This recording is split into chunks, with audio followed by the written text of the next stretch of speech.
What time is it? It's time for the horror guys. Yay! I'm Kevin. I'm Brian. And we're going to talk about some old and new movies. Cool. And we've got our first Christmas movie. Yay!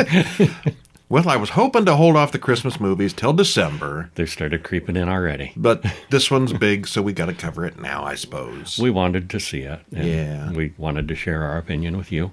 All right, well, what are we doing this week? Well, we're starting off with the holiday special, Terrifier 3. It's a Terrifier Christmas. It's got a Christmas song with it. Yeah. I'm so waiting for them to release it as a playable song. I want to add that to my Christmas list. Not Christmas yet, but they say it's coming. Yep. And then we're going to look at a very odd indie film, the Omicron Killer. Oh, it's odd. Also new out this year. And then some older films. Sleepaway Camp from 1983. 80s slasher movie. I didn't know why it was considered such a big classic until the very last scene. Mm-hmm. Oh, my. Yeah.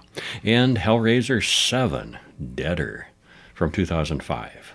And then we're going to go way back in the time machine to The Beast from 20,000 Fathoms, which was 1953. 20,000 Fathoms, that's way down there. That's way deep, yeah. Well, okay, just a reminder that the latest issue of Horror Monthly is now on sale. Episode 30, issue 38. Podcast episodes, magazines, issues. Got to get my story straight. 54 reviews, plus a short story by Kevin himself. Me? It's well over 200 pages, so this thing's getting thick. Ooh, nice. Big, thick magazines. Mm-hmm. Lots and lots to read. And, of course, if you don't want to buy the paperback, you can get it in an ebook, Amazon, or any of the usual places. You can even buy it direct. Go to horrorguysshop.com and pick it up right now. Get it for Thanksgiving. Or Christmas. Do your Christmas shopping early. Yeah. The perfect gift. You know, you buy somebody the complete set. The complete set, 38 issues on paperback. It'll be about 2 feet tall and about $1 million. I don't know. Okay, it's not that bad. They're nicely affordable. Mm-hmm. Yeah. All right, so what are we going to start with? We should start out with Terrifier. Oh, that's just okay. The Terrifier. newest one first. 2024. Written and directed by Damien Leone, stars Lauren Levera, David Howard Thornton, and Antonella Rose. 2 hours and 4 minutes. Man. And there's a trailer in the show notes. Okay. Spoiler free. What happened? What's it about? Well, the movie is a nugget of a story hidden in a thick layer of gore and violence. The effects are impressively realistic, and the deaths are excessive. So you are warned. If you've seen the others, this is on par with them. Maybe a little bloodier. Everything it's hard to plus, say, but yes. Yeah, it's way over the top as far as gore. Yeah, Art the Clown's mime work is great, and the rest of the cast is fine.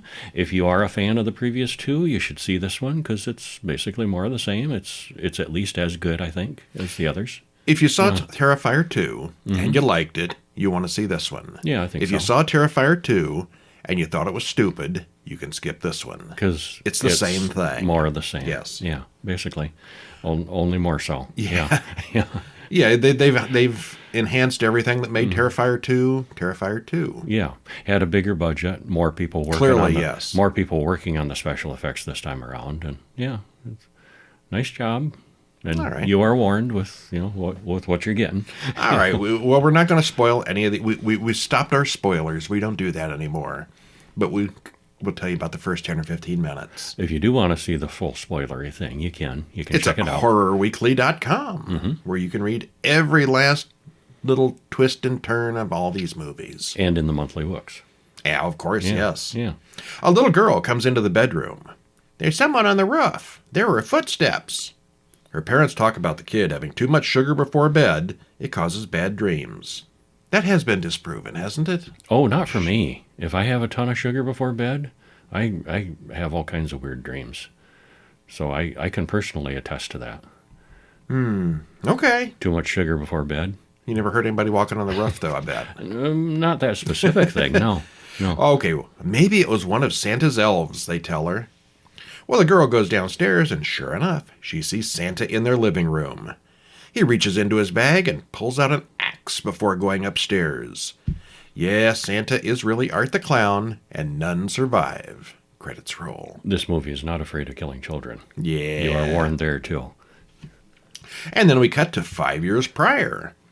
We see a cop who finds a decapitated clown, which is how Art died in the end of the previous movie. Mm-hmm. The headless body soon gets up and attacks the cop, who empties his gun into the thing's torso. And doesn't kill it, because, it's alive without a head, so, shooting it's not going to do much. The clown then puts on the cop's head and rides the subway with it. Yeah.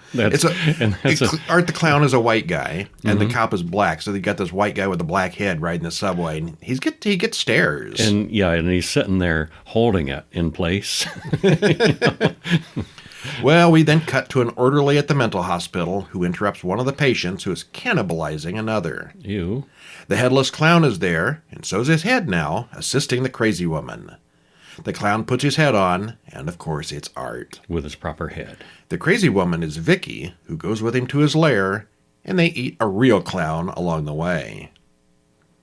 In the present day, Uncle Greg comes up to pick up Sienna for the previous film, and she's been in the hospital. He takes her home, where Gabby and Jessica await them. Not far away, Dennis and Jackson, some construction guys, go into an old house that smells terrible. Yeah, they're looking at doing a demolition job. They're clearing things out and getting this set up. One guy is spooked because there are stories about the place. A maniac killed a dozen kids and buried them in the basement of this house. Then they find Vicky and Art's bodies there, both in some kind of hibernation, but not for long. They're back. It's their way of saying 5 years later, these guys were asleep all that time. Mm-hmm. All right, well, anyway, we'll stop there. It's got Art, and it's got Vicky, and it's got Sienna, and it's got lots and lots of gore. Mm-hmm. Yeah. Oodles.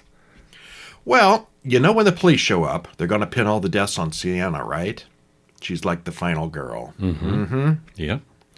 And the song, It's a Terrifier Christmas, is going to be on my playlist this year if they ever release it. Oh, for sure. Yeah. We heard that and immediately looked, and they're like, I want that on my Christmas It's not playlist. out yet. Well, there are many, many gore shots here, and they are impressive. They're very good gore shots if you're into those. There's a lot of them. Sienna's character has PTSD, and it seems fairly realistically portrayed, as does her family's reaction to it. She's crazy. We got to be careful around her. Yeah, we do. Yeah. Well, there is a story this time around, but just like with the previous installments, it's kind of more about the gore and the torture. Still, if you like the previous film, this has more of the stuff you liked. Mm-hmm. Yeah, bigger budget. David Howard Thornton as Art the Clown, he never speaks, never makes a sound. Nope. His mime and pantomiming is really good. That really impresses me. Yeah. But I found myself getting a little weary of the gore. It's almost, excessive and gore for the sake of gore. You were looking for more story. Yeah, I think so. Yeah. It's to the point of tedium at times. Oh, my. Yeah. So I liked it, but I didn't love it.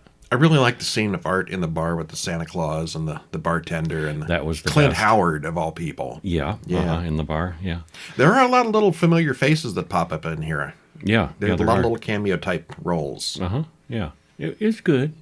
I didn't hate it. No, I didn't hate it. I thought it was better than the second one, which is far better than the first. I think they're getting better as they go along. Definitely, yeah. All Hallows Eve, he was just a little short. Yeah. And then the first one, yeah, definitely filling out and getting better as it goes, yeah.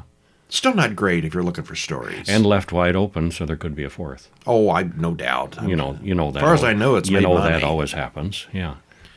All right, well, one that there's... what can we say about the Omicron Killer from 2024? It was a bit of indie work. Yeah, I saw a trailer for this months ago, and I waited and waited and waited for it to be available. And finally, it's on Tubi. So you can watch this right now. And I'm somewhat amazed that I was looking forward to this. It's kind of horrible. You were whelmed? Yeah. Okay. Directed by Jeff Knight, Knite. Written by Johnny Caricia, Jeff Knight, and Poe Shadow. Stars Bai Ling, Felissa Rose, and Lynn Lowry. Hour and 38 minutes. You got to watch the trailer before you watch this. It's something. You should, yeah. Well, and the movie is something, too. It's something. Yeah. Spoiler free, we got well into this one before we realized it was a sequel.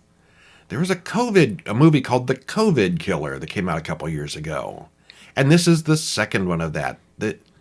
Obviously, the Omicron virus came after COVID because it was, a sequel virus. And this is a sequel movie. And named after, Yeah. Which we did not realize that. I don't think it really mattered. There's a character that's killed in the very beginning who I guess may have been important in the first movie, but it don't matter. Story-wise, I think it was okay. It was fine. Yeah. It seemed like we were okay missing the first one. It's a watchable, indie-level project with enough good elements to keep it interesting, and it does definitely get a little weird, and we give it a moderate thumbs up. Yeah. It wasn't terrible. It just was not what I was expecting. It wasn't, but I don't regret watching it. There's a lot of funny bits in here, especially one guy is just funny in every scene. Yes, yeah.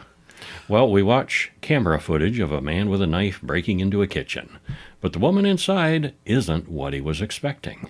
The COVID killer is now dead. Yeah, it was a cop dressed up like a woman in disguise who turns around and kills the COVID killer. I assume that's how the first movie ended. Standing there doing dishes. Yeah. Did you ever see the old Sylvester Stallone movie Nighthawks with Rutger Hauer? And he's hunting a terrorist. Rutger Hauer is a terrorist. And maybe. And Sylvester Stallone is a cop. And I'm going to totally spoil that because that has that ending. Oh, okay. You think that Rutger Hauer is going to get his girl, and he's sneaking into the house, and it's very suspenseful, and he's tippy-pausing, and you're thinking that Sylvester Stallone's character and the cops are on their way there. Rutger Hauer got first, and, he's sneaking up on her, and he's sneaking up on her, and he's going to kill her, and he's going to kill her, and she turns around, she's doing dishes. She turns around, and it's Sylvester Stallone in a wig. He got there first. Okay. And he's got the gun in the dishwasher in a bag, and, turns Well, if you're around going to steal from the greats. Yeah, so I don't know if they stole it, but yeah, it was cool. Yeah. Okay, so the COVID killer is now dead, but there's a copycat killer out there. Oh, noes. What happens? Well, a year passes. The COVID killer is trending all over social media. However, the copycat killer, he's been mostly forgotten. He's not liking that. The news says the new Omicron variant of COVID has been identified. So this takes place during COVID times. Yeah, and they even mock him in the news. Like, just like the Omicron, the copycat killer, he's weak and ineffective. And yeah. Nothing like, goading him out into the public. Yeah, way to go, yeah. Well, on the street, the Omicron killer is mugged by 3 armed men. He beats them to death with their own weapons before passing out himself. The police show up and examine the 3 bodies. Captain Callahan isn't impressed with the overweight silent victim. And credits roll. And they just think that he's the victim, and they're looking for who killed these 3 guys, not thinking that he did it. No. Well, the overweight mugging victim is taken to the hospital, where he growls at the nurse. Doesn't say anything. I don't think he speaks in the entire film. Nope. Well, meanwhile, 4 kids go to their grandmother's grave. She was a victim of the killer. We get flashbacks of that. Meanwhile, a group of cultists arrive and run the kids off. The cultists do a whole ritual, drinking blood, and they summon the COVID killer from hell. We used to go walk through the cemetery all the time, and I don't remember ever seeing a bunch of cultists that show up. No, it's all in the timing, I guess, but I never show.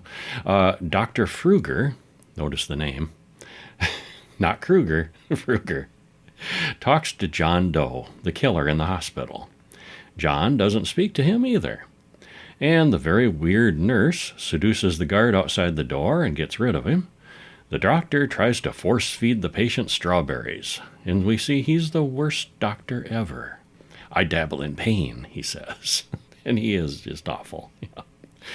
Well, at the police station, Captain Callahan assigns 2 sloppy cop detectives, one of them her son, as partners. At a house, 8-year-old Bobby devises a plan to capture and maybe kill the Omicron killer. Yeah, we should probably stop there. Yeah. So the killer's wandering around. All these people are sort of aware of him, and some are not, and hilarity ensues. Well, yeah. Well, we watched this movie not realizing it was a sequel. That's probably okay here. It still totally makes sense. Mm-hmm. This one is watchable with some good qualities. It's got a serious indie level vibe. Oh, I'm reading your commentary. Oh, it's okay. Yeah. Was this sponsored by Kit Kat and the Lemonade Company? It shows up in half the scenes. Shows up, yeah, Maybe. Maybe. Yeah, I wouldn't just- rule it out. Yeah, it's possible. Yeah. Yeah, anyway, this is a sequel to 2021's The COVID Killer. I thought it started out kind of promising with a lot of humor. And it mostly just devolved into a lot of people talking and talking and talking. Yeah, I thought The middle of the film was very talky I and thought slow. it was a little too talky there. Yeah, it could have been for- like 20 for a minutes stretch less. of talking. Yeah. Yeah. But it did have it's- some very funny bits to it. Yeah, sure. It's certainly watchable with some good qualities. Everything decent about it. Decent story, decent effects. Yeah, some of the lesser name actors were very good here. The fat guy with the bandana was funny in every scene. Yeah. And I couldn't even He tell you what was. his name is. He's so far down in the credits. Mm-hmm. Lynn Lowry as the chief of police was so horribly overacted. She's been in tons of things. You'd think she'd be better than this. I don't know. Maybe it was doing it on purpose. Yeah. Yeah. Bai Ling, who gets top credit. She's the number one star of the movie. And she's the weird Asian nurse that tries to seduce the guy. She's in like 5 minutes, and boy, she's weird. Top billing. Yeah. Yeah. There's a lot of weirdness. Yeah, a lot of weirdness, well, yes. I met my primary goal of being entertained. That's what a movie needs to do. It was entertaining. It yes. entertained me, so therefore it's a win. Yeah. All right. Well, let's go back in time to the ultimate classic, or so some people would say on Reddit, Sleepaway Camp from 1983. Now, how are we going to talk about this effectively without spoiling it? Yeah, we won't. Okay. Written and directed by Robert Hiltzik, stars Felissa Rose. Hey, she was in the previous movie, too. She was the lead cultist. Okay. Oh, she grows up and she does. Actually, we looked her up and she is just doing a ton of movies now. In this year, she got like 30 things coming out. Uh-huh. Jonathan Tiersten and Karen Fields, hour and 24 minutes. Trailer in the show notes. That's the actress that plays little Angela in this. Yes. Yeah. Yeah, she was 13 in this one, and I don't know, older in the new one. And that was nice that this one had teenagers playing teenagers. I like it when movies do Well, the that. main character was definitely a teenager. I don't know about all of them. Some of them, definitely, yeah. It's a who is the killer kind of movie, with people gradually getting picked off. You know the scenario, 80s slasher. It's a summer camp. They're isolated. Who's the killer? Well, the body count is a little on the low side, and it's kind of slow-moving here and there, but the payoff is worth sticking through the whole thing. Definitely an overall thumbs up. Yeah. Considered a classic, and I can kind of see why. Yeah. I was wondering what the hell is so good about this movie all the way through it. Well, until we it's got some elements. Kind of makes sense there toward the end. Yeah. So there's people who haven't seen it that we can't spoil it for. Yeah. Yeah. Well, we open on a shot of a camp as credits roll. We see that Camp Arawak is for sale. A young couple drives a motorboat with a water skier behind it as a dad, son, and daughter watch from a little sailboat. The sailboat tips over, and sure enough, the motorboat runs right into the family, killing the father and one of the kids. That's a heck of a start. Well, 8 years later, Richard's mother, who is quite the actor. She's something. Oh my goodness, she belonged in the previous movie. And she's also Angela's aunt. They bring them a whole bag of snacks for their trip to camp. Their physical slips, which she prepared herself since she's a doctor. Okay. Mm-hmm. Angela. Well, that's relevant. Angela has not been seen by a doctor other than her mother. Yeah. Or her aunt, who's not her mother. Whatever. Yeah. Angela is the surviving child from the boating accident. The young campers all arrive, and the staff watch. There's no such thing as being too young, says one pervy staff member. Yeah, he does the creep factor really well. Ricky greets Paul, but Angela doesn't speak. Judy is Ricky's ex-girlfriend, but she's outgrown him. And so we've got the teen drama going on. We do, yeah. Meg is in charge of the girls' dorm, and the girls don't care for the silent and morose Angela. She just doesn't speak. She's pretty messed up. Quite a while later, Ronnie, one of the adults, learns that Angela hasn't eaten since she got there and takes her into the kitchen for real food. Artie, the perv from earlier, is tasked with taking care of her.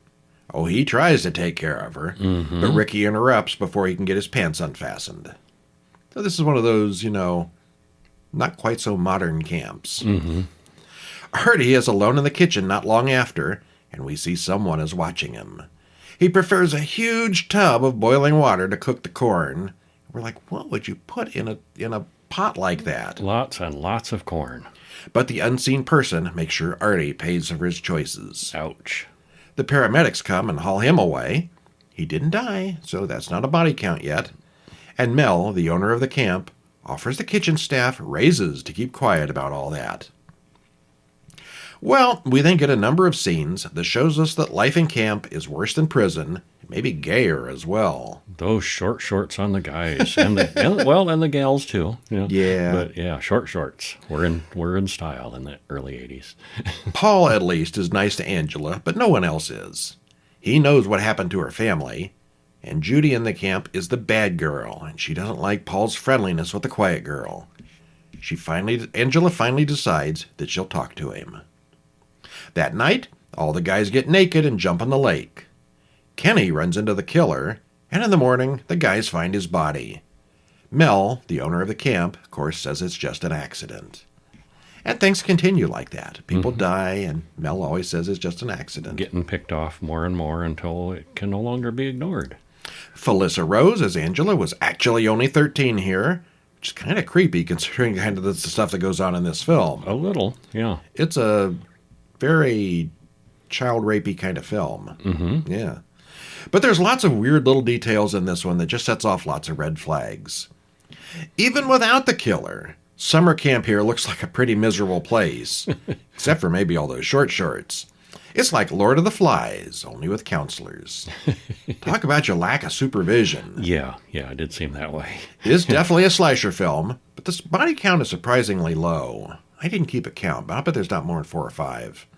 The memorable part of the film is, of course, the ending, which we're not going to spoil. But basically, it's a whodunit. It was more slow-moving than I remember, but still wasn't too bad. Mm-hmm. Yeah, made me nostalgic for the days of short shorts. You could wear short shorts right now, go around in town to the grocery store wearing things like that. Oh, you'd like that. You'd get some stares. Overall, I didn't enjoy it as much on a rewatch as I did the first time, but I'd recommend it if you're into 80 slashers. And this is one of those ones I am absolutely sure I seen saw. it before. Okay. But I saw it on network TV. Well, probably cut up then. Oh, it would be cut to death. Sliced and yes, diced. Yeah. I can't imagine what I could have seen because I didn't remember any of it. It was forgettable. Yeah. It would have been slashed badly on network television. Yes, it would have. Hit, slashed, hit. Anyway, you should see it. One that we probably could have slashed entirely was Hellraiser VII Deader from 2005. This is for sure my least favorite of the week. Well, it's been ages since we did the previous Hellraiser, but the two were filmed at the same time in Romania, so they kind of go together. Kinda, yeah. So we should have done this one weeks ago, and, well, we didn't. Mm-hmm. Directed by Rick Bota, written by Clive Barker, Neil Marshall Stevens, and Tim Depp, stars Carrie Werrer, Iona Chermenskia, and Hugh Jorgen. Hour and 28 minutes, trailer in the usual place. Spoiler-free. Spoiler-free, this was a mediocre horror movie with some Pinhead and Cenobite action stuck in almost like an afterthought. This was the problem with all the Hellraiser. Most of the Hellraiser movies after number 4 is it felt like they were just written as movies, and the Hellraiser stuff was added later. Stick in a little bit of Cenobite here. Yes. Yeah, they were heading in the wrong direction with this one for sure as far as overall quality, and we would probably put it as the worst of the series. We'd say skip it unless you're serious about wanting to see them all, because there's just really not much here. I think number 8 we haven't done yet, and 9 and the newest one we have done. So we're almost caught up with the series. Mm-hmm. Well, we open in an old house where everyone is passed out from doing too much drugs. We focus on Amy Klein, who wakes up and takes pictures of everyone in the place. She's an undercover reporter. And How to Be a Crack Whore is her latest article. Oh, she must really get into her work. Step-by-step instructions. She gets called into the boss's office. Charles there has something new to show her on a videotape. He wants to know if she's heard of deaders. And the tape shows a group of young people in some sort of cult. They have a terrified woman lay down on a bed of plastic, and then they make her play Russian roulette, and the girl loses. Boom. Mm-hmm. But the cult leader then kisses the corpse, and the blood and the guts all flow back into her, and she wakes up. All right. Okay. Amy wonders if it's done by special effects, but Charles thinks the tape is legitimate. He wants her to pursue the story in Bucharest, and he's already bought her tickets. Well, in Bucharest, Amy tracks down the return address for the videotape. There's quite a smell, And inside, she finds the woman from the video, quite dead and rotten. And there was something about Romania around this time that made it very appealing for horror movies to be made there. Lots of tax breaks or something, yeah, because there was a lot of them at this time. Yeah. She finds and takes a book of photos and papers. She has to get uncomfortably close to the gross dead body, but she finds an envelope. There's a note inside that says, "Help us." The dead woman also has a very familiar-looking puzzle box. Amy takes everything from the woman's cold, dead hands. Mm-hmm. She'll regret that. She goes back to her hotel and finds a key and another tape. The tape shows Marla, the dead woman for the video, and the apartment, and she talks about never opening the box. It's now up to you to stop this. And she gives Amy instructions on how to proceed. Naturally, Amy opens the box and sees Pinhead, who warns her that she's in danger. She also has visions of her father. And that's about the extent of the Pinhead. I mean, there's a little more later, but yeah, it's really low on the Cenobite and Pinhead action. It's the reporter following down a story, doing the police procedural stuff in Romania, and it's creepy because it's Romania. And figuring out a cult. And Yeah. Yeah. Yeah, it's a movie. Yeah, it happened. It was okay. Well, there's only a brief glimpse of Pinhead in the first hour. Like the previous two films, this one focuses on an investigator, solving a mystery, and chasing leads. Since that didn't work at all in the previous two films, you have to wonder why they just do that again. I mean, those were the two lowest rated movies of the entire series. And then they decided, hey, let's do it again. Let's do it a third time, yeah. It's not great, but it's not the worst of the series either. Isn't it, though? I don't know. I think it's down there. The one before this, I think we didn't care for too much. It's hard to grade because they're kind of shuffling kind of around the bad bottom at this point. Yeah. I like Pinhead. I like the idea. The first two movies were really good. Oh, yes. Yeah. And then they just went to crap. Hellraiser itself, and then the reboot was pretty good, but yeah, this one not so much. Yeah, it's one to watch for the sake of completion and nothing else. Mm-hmm. And we watched this one so long ago, it doesn't even have a place for your comments. Yeah, I noticed that. Yeah, it's an oldie. That's all right. Out from the archives. Mm-hmm. But really old, really old, 1953, The Beast from 20,000 Fathoms. 70 years ago. 71 years ago this was put out. Directed by Eugene Laurie, written by Lou Morheim, Fred Freiberger, who did a lot of Star Trek, and Ray Bradbury, who didn't do a lot of Star Trek. No, but he wrote it. Stars Paul Did the Hubschmid. screenplay. Stars the great star Paul Hubschmid. Remember him, don't you? No. No? No, I don't. Well, he starred in this. Yeah. Paula Raymond and Cecil Kellaway, hour and 20 minutes. And something interesting, a bit of trivia about the title. Uh-huh. The Beast from 20,000 Fathoms. 20,000 fathoms is about 120,000 feet. The ocean at its deepest point is only 36,200 feet. So it's deeper than the ocean, like by a factor of almost 4. They probably didn't know that in the 50s. They couldn't do the math. They were hoping the ocean was that deep. Yeah. Well, it's an early creature feature. Actually, it's the very first kaiju monster, radioactive kaiju monster. It's thought that this was an inspiration for Godzilla. Yes. By the guy who saw it in Japan. The effects are dated, of course, but it's well put together and entertaining. The cast is good, and the story flows well. It's a surprisingly fun watch for being so old. Mm-hmm. Yeah, it's Ray Harryhausen stop motion photography. So it's got this big clay lizard that stampedes through town, and it looks like a big clay lizard stampeding through town. But I mean, for the 50s, it was pretty good. And like we said, it's the first atomic creature feature. Yeah, there were many atomic creature features, not just Godzilla, but lots of U.S. ones too. Giant insects and tarantulas and all sorts of. But this was where it began. It is. Yeah. So how's it go? Well, we're told about a secret base and experiment way north of the Arctic Circle. It's Operation Experiment. Oh, that's catchy. That's a witty title. Yeah.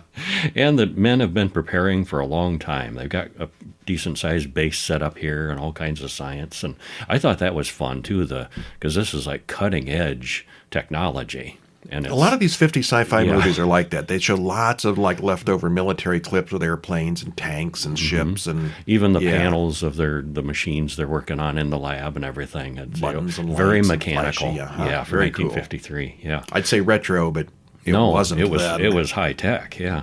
Well, we get a tense countdown as the airplane detonates an atomic bomb. No, don't do that. Well, Not they- at the North Pole. Well, you never know what's going to happen. Well, they don't, so let's try it and see. Well, the radar tech sees something unexpected on the radar, but by the time the Colonel Evans shows up, it's gone. It's probably just an artifact or something. Professor Tom Nisbet warns that we don't really know what the effect of the bomb's radiation will be, but they're going to head to the blast site to find out. So they send some guys. The scientists go out to check their radiation meters, and there's a blizzard coming up. Not only that, but there's some kind of giant roaring dinosaur walking between the snowdrifts. Wait, what? Yeah, that was unexpected. Well, the creature scares George, one of the scientists, into falling into a crevice, and only Tom is there to help him back out. Well, just then, the monster creates an avalanche that completely buries George. No more George. No more George. Tom goes back to the base alone and unconscious, and they wake him up enough to have him babble about the monster. Well, Tom is flown back to the United States, where he recovers, and they think he's having traumatic hallucinations. The psychiatrist assigned to help Tom, well, no one believes that there's a giant dinosaur out there. They think he just, hallucinated that. Colonel Evans visits, and he doesn't believe the story either. Except we cut to a fishing boat, and it is attacked by the monster. Tom reads the report of a giant sea serpent in the newspaper. And he's like, look, and they're still like, no, it's nothing. Yeah. Well, Tom goes to his paleontologist friend, Professor Elson. Tom believes that an ancient dinosaur got frozen in the ice and revived when the bomb blew up. And Elson thinks that's ridiculous, but his assistant, Lee Hunter, tries to help Tom's argument. The old man refuses to get involved. So Tom goes away. Except he hears another radio report about a sea monster, and he just laughs. Lee goes to see Tom about the monster, and he's tired of being ridiculed. And she's like, I'm on your side. I kind of believe you. Well, like a police lineup, she shows him pictures of known dinosaurs, and he identifies the one he saw. Well, he goes to the captain of the fishing boat to see if he'll corroborate the story. And he does. And he does. Things escalate from there. He also picks that dinosaur out of the lineup. Yeah. Yeah. And then people start believing him. Yeah. And then the monster starts showing up more and is Yeah. truly, Before long, everybody believes it. everybody believes it. Yeah. Well, this is said to be one of the inspirations for the original Godzilla films, which came out in 1954. I think I'm going from memory there, so the next year. Mm-hmm. And is the first so-called atomic creature. Not the first giant creature, not the first atomic creature, but the first giant atomic creature. Right. Okay. And this one is entirely stop motion, done by Ray Harryhausen himself, and it set the format for essentially all the giant monster films to come. And there were a lot of them in this era. Yeah, and there was a lot more of this creature than I was expecting. Mm-hmm. Those old stop motion pictures, they were sparse. They didn't show the monster much. This one does a lot. did. Mm-hmm. The storyline with the actors was engaging, if a little predictable. Overall, it was well-paced and fun. The stop motion is pretty jerky compared to modern CGI, but for the time period, it was not bad. Yeah. Cutting edge effects. Yeah, if it sounds interesting and you like the giant monsters, I would definitely still recommend it. And it's a hint of the Godzilla movies to come. Yeah. Oh yeah, And giant monster raging through the city. Sure. The special effects were actually better than some of those later films. They kind of cranked out some garbage there. And Well, Godzilla was mostly a man in a suit, which is not the same. It doesn't give the same options. yeah. I'd seen it years ago, and I was entertained this time around. Yeah. Yeah, I'd recommend it. All right. Well, we've only got one short film for you this week.